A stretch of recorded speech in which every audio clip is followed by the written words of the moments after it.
जय हिंद दोस्तों। आज हम पढ़ेंगे ग्रोथ एंड डेवलपमेंट में अंतर। इसके पहली वाली क्लास में हमने ग्रोथ एंड डेवलपमेंट की परिभाषा पढ़ी थी, वह पेडियाट्रिक नर्स का इंट्रोडक्शन पढ़ा था। तो आज हम पढ़ेंगे ग्रोथ एंड डेवलपमेंट में अंतर। ग्रोथ एंड डेवलपमेंट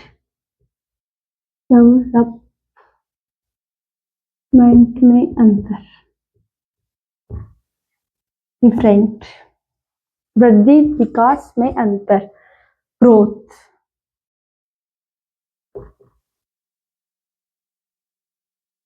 यह एक मात्रात्मक सूचक होता है, शारीरिक परिवर्तन होता है। यह शारीरिक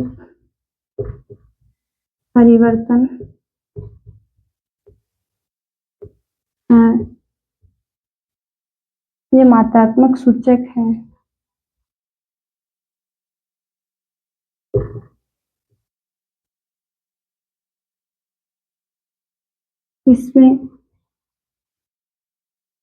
इसमें वजन व शरीर के आकार का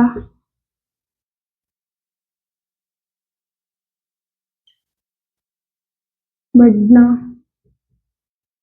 को दर्शाया जाता है।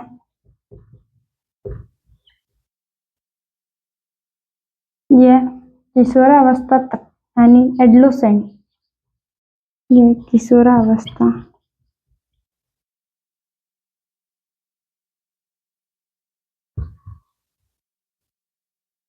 चलने वाली प्रक्रिया है।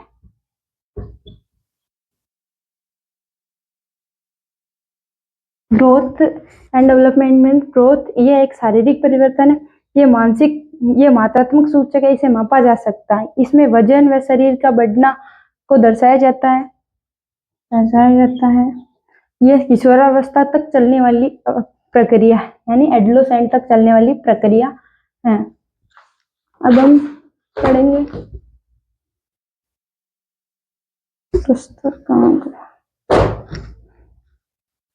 अब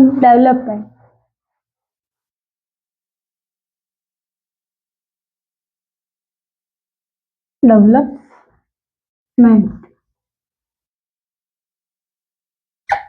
विकास यह शारीरिक मानसिक भावनात्मक परिवर्तन है।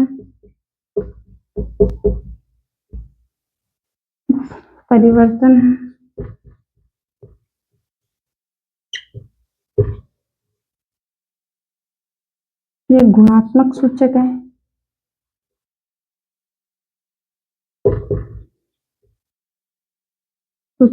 इसे मापा नहीं जा सकता है। इसमें क्रियाओं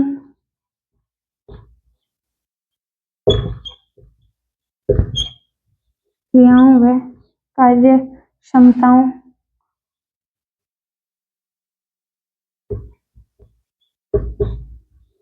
और व्यवहार को दर्शाया जाता है।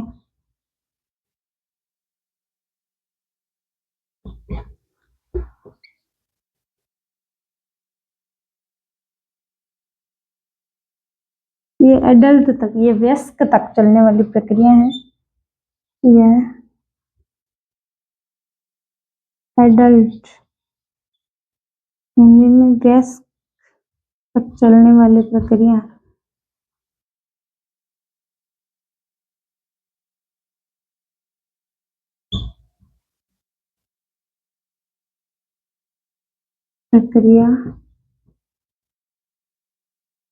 है। Growth and development. ग्रोथ में वो शारीरिक परिवर्तन था, उसमें मात्रात्मक सूचक था।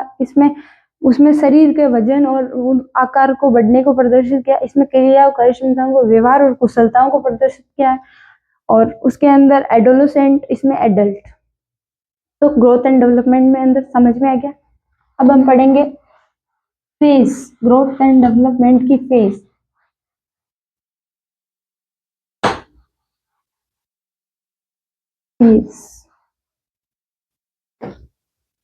phase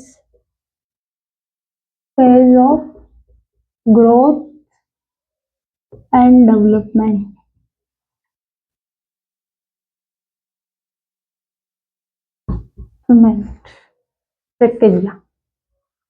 फेज में अपने फेज के अंदर नियोनेट बर्थ जन्म से लेकर 28 दिन की होती है। और फिर आता है इन्फेंसी, नहीं इसमें भी न्यू बॉर्न जो होता है वो 24 आवर का बच्चा होता है, 24 आवर्स का। अर्ली नियोनेट और लेट नियोनेट अर्ली नियोनेट ये होता है 0 से 7 दिन का। और लेट के अंदर होता है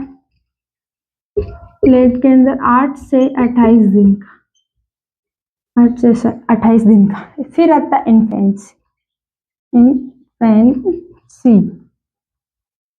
इन्फेंसी होता है 28 से लेके 1 साल का, 1 ईयर का बच्चा। फिर आता है टॉडलर, ये 1 से लेके 3 साल का बच्चा होता है। फिर आता है इन टॉडलर के बाद आता है प्रीस्कूलर,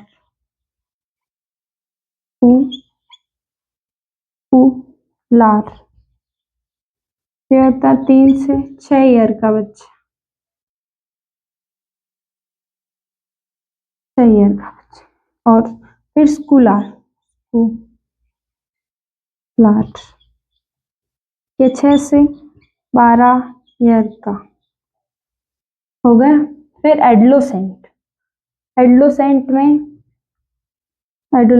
में होता है WHO के अकॉर्डिंग तो उसमें 10 से 19 वर्ष मानना है और इसके अकॉर्डिंग 12 से 18 वर्ष मानना है। तो एडोलेसेंट के अंदर 12 से 18 और WHO के अकॉर्डिंग उसमें 10 से 19 ईयर को मानना है, 19 ईयर को मानना है। फिर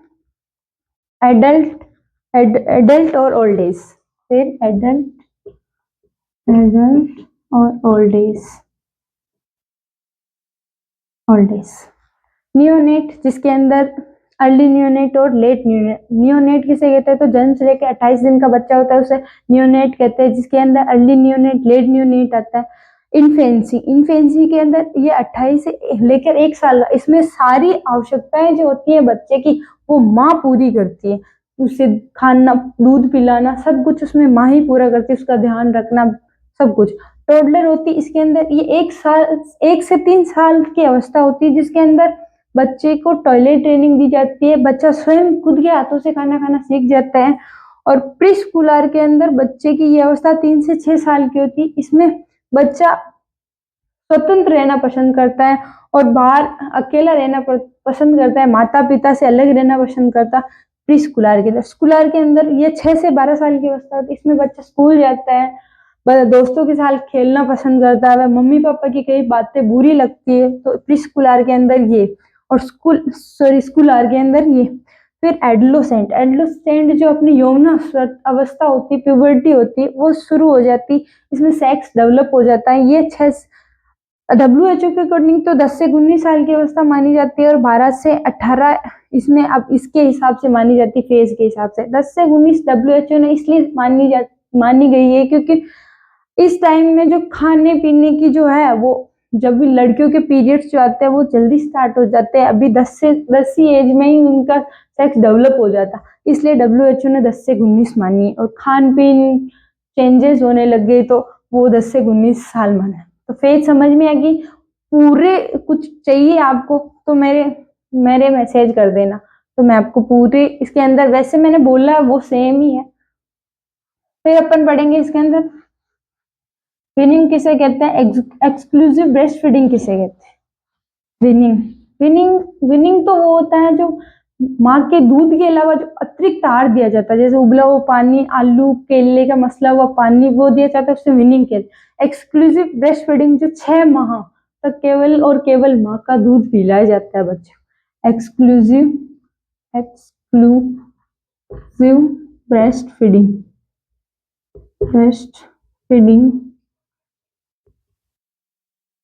केवल और केवल 6 माह तक, केवल 6 माह तक बच्चे को माँ का दूध पिलाया जाता है, उसे एक्सक्लूसिव ब्रेस्ट फीडिंग कहते हैं। माँ का दूध पिलाया जाता है, उसे एक्सक्लूसिव ब्रेस्ट फीडिंग कहते हैं, उसे अनन्य स्तनपान कहते हैं। एक्सक्लूसिव ब्रेस्ट फीडिंग कहते हैं।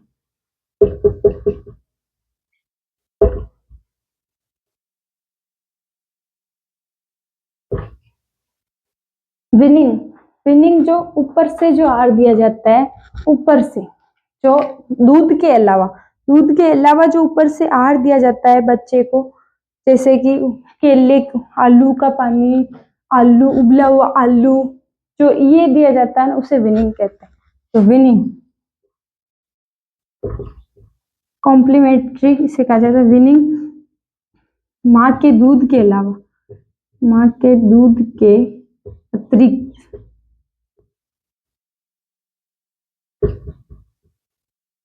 ऊपर से जो आहार दिया जाता है,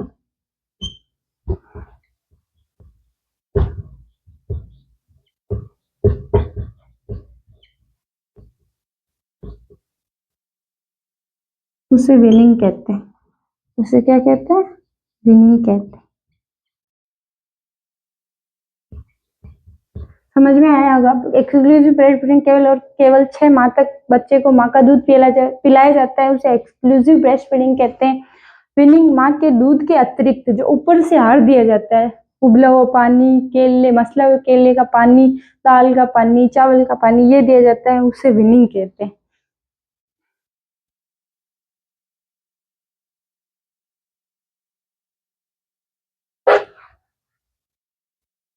अब गर्ल्स में होने वाले चेंज और बॉयज में होने वाले चेंज। गर्ल्स में होने वाले चेंज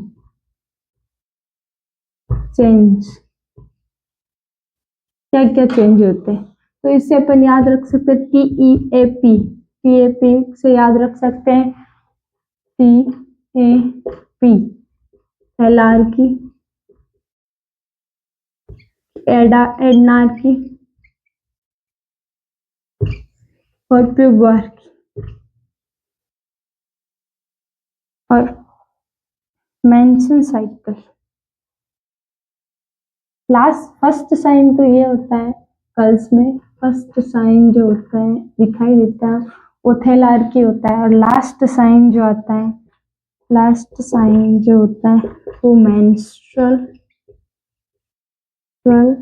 साइकिल। और मेनोपॉज जो स्टॉप ऑफ पोज। थैलार्की मतलब ब्रेस्ट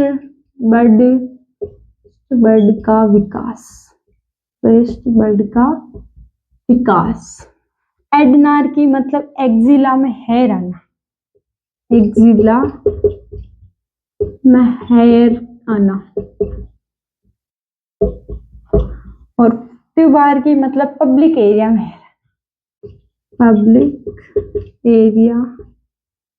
में हेयर आना, बाल आना,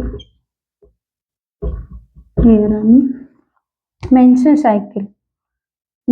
साइकिल का फर्स्ट साइन मेंस्ट्रुअल साइकिल और मेनोपॉज यानी stop of menstrual cycle, stop of menstrual cycle. First sign आता है ये 12 साल की अवस्था में, लेकिन WHO ने इसे 10 से ही मान रखा है अभी। और बॉयज के अंदर जो चेंज होता है उनमें फर्स्ट और लास्ट साइन एक ही होता है, प्यूबर्टी, टेस्टिस इनलार्जमेंट। बॉयज में first sign puberty in male, इनमें टेस्टिस इनलार्जमेंट होते हैं, टेस्टिस इनलार्जमेंट होते हैं। और स्पर्म और ओवम को गोनेड्स कहते हैं। इंपोर्टेंट पर्सन है, ध्यान रखना, स्पर्म और ओवम को गोनेड्स कहते हैं। Factor affecting growth and development,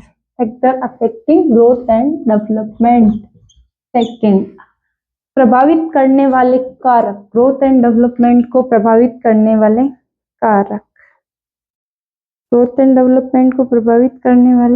कारक, factor affecting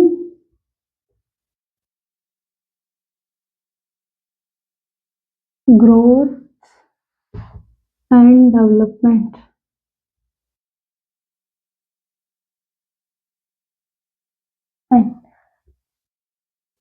factor affecting growth and development, environmental factor और जेनेटिक फैक्टर,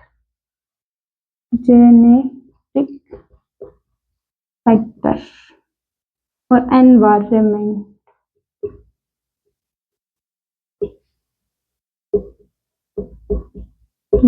फैक्टर। जेनेटिक में race, sex, genetic factor, growth potential,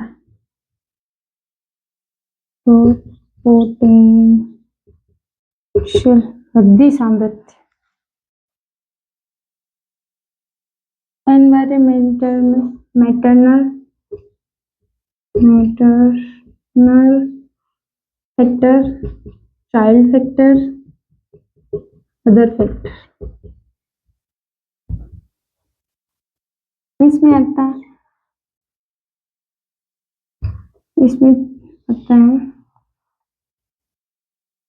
infection, नहीं, म्यूटेशन,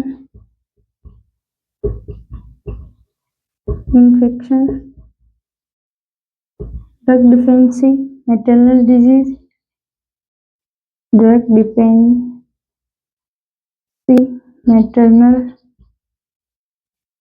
मैटरनल डिजीज और endocrine.